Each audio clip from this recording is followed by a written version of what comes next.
I'd like to read briefly from the book of Daniel, a verse that often encourages me and gives hope.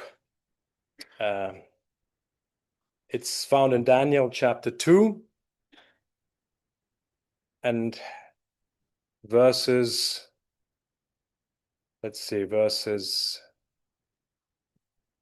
18 to 21.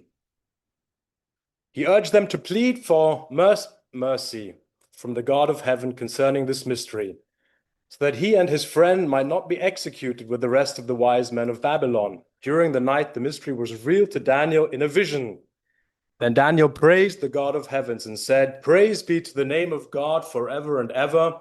Wisdom and power are his. He changes times and seasons. He deposes kings and raises up others. He gives wisdom to the wise and knowledge to the discerning." Yes, there was some mention of wars this morning. As you know, Europe isn't the most stable of places, and our governments are not doing much to prevent the wars happening, especially in the Ukraine, unfortunately. But God puts the leaders in place and he deposes or disposes of them as well.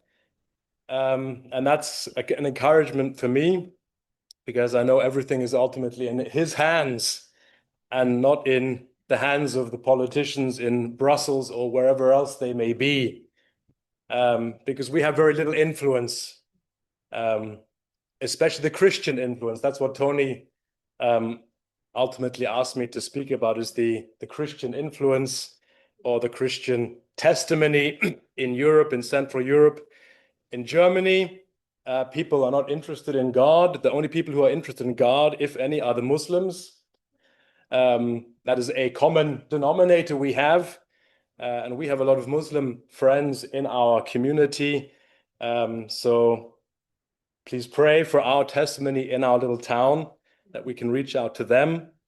But people are generally not interested in God and in the things of the Bible. People are very religious, whether Catholic or Lutheran, but they have no personal relationship with Jesus.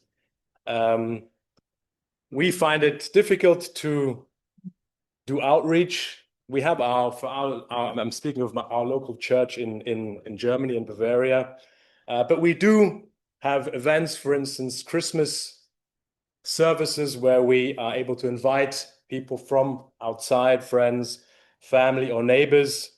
And we recently had a Christmas service, and it's encouraging to see that people do end up coming to the service, yeah.